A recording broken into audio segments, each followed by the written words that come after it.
ಕಳೆದ ಸರ್ಕಾರದ ಅವಧಿಗೆ ಹೋಲಿಸಿದರೆ ಕಾಂಗ್ರೆಸ್ ಆಡಳಿತದಲ್ಲಿ ಕಮಿಷನ್ ಹಾವಳಿ ಹೆಚ್ಚಾಗಿದೆ ಅಂತ ರಾಜ್ಯ ಗುತ್ತಿಗೆದಾರರ ಸಂಘದ ರಾಜ್ಯಾಧ್ಯಕ್ಷ ಆರ್ ಮಂಜುನಾಥ್ ಆರೋಪಿಸಿದರು. ನಗರದಲ್ಲಿ ಬುಧವಾರ ಆಯೋಜಿಸಲಾಗಿದ್ದ ಸಮಾರಂಭವೊಂದರಲ್ಲಿ ಮಾತನಾಡಿದ ಅವರು, ಕಳೆದ ಸರ್ಕಾರದಲ್ಲಿ 40% ಕಮಿಷನ್ ಇತ್ತು. ಈಗ ಸ್ಥಳೀಯ ಜನಪ್ರತಿನಿಧಿಗಳ ಬೇಡಿಕೆ ಅನುಸಾರ ಕಮಿಷನ್ ಹೆಚ್ಚಾಗ್ತಾ ಇದೆ ಅಂತ ದೂರಿದ್ರು. ಗುತ್ತಿಗೆದಾರರ ಸಹಾಯದಿಂದ ಅಧಿಕಾರಕ್ಕೆ ಬಂದಿರುವ ಕಾಂಗ್ರೆಸ್ ನಮ್ಮನ್ನ ಮರೆತಿದೆ. 2.5 ವರ್ಷದಲ್ಲಿ ಗುತ್ತಿಗೆದಾರರಿಗೆ 32,000 ಕೋಟಿ ರೂಪಾಯಿ ಬಾಕಿ ಬರಬೇಕಿದೆ. ಇದನ್ನು ಸರ್ಕಾರ ತಕ್ಷಣವೇ ಬಿಡುಗಡೆ ಮಾಡಬೇಕು ಅಂತ ಆಗ್ರಹಿಸಿದ್ರು. ಕೆಲವು ಗುತ್ತಿಗೆದಾರರು ಟೆಂಡರ್ ಆಗದೆ ಎಂಜಿನಿಯರ್ಗಳ ಹೇಳಿಕೆ ಮೇಲೆಯೇ ಕೆಲಸ ಮಾಡ್ತಾರೆ. ಅಧಿಕಾರಿಗಳಿಗೆ ಕೆಲಸ ಮಾಡಿಸಿಕೊಳ್ಳುವಾಗ ಇರುವ ಕಾಳಜಿ ಅದು ಪೂರ್ಣಗೊಂಡ ಮೇಲೆ ಕಾಣೋದಿಲ್ಲ ಅಂತ ಬೇಸರ ವ್ಯಕ್ತಪಡಿಸಿದ್ರು. ಗುತ್ತಿಗೆದಾರರ ವಿರುದ್ಧ ಮೂಗರ್ಜಿಗಳು ಹೆಚ್ಚಾಗಿವೆ.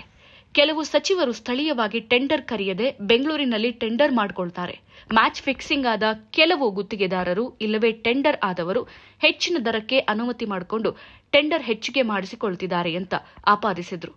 ಈ ಹಿಂದೆ ರಾಜ್ಯ ಗುತ್ತಿಗೆದಾರರ ಸಂಘದ ಅಧ್ಯಕ್ಷ ಡಿ ಕೆಂಪಣ್ಣ ಅವರು ರಾಜ್ಯ ಸರ್ಕಾರದ ವಿರುದ್ಧ 40% ಕಮಿಷನ್ ತೆಗೆದುಕೊಳ್ಳುತ್ತಿರುವ ಬಗ್ಗೆ ಆರೋಪ ಮಾಡಿದ್ರು.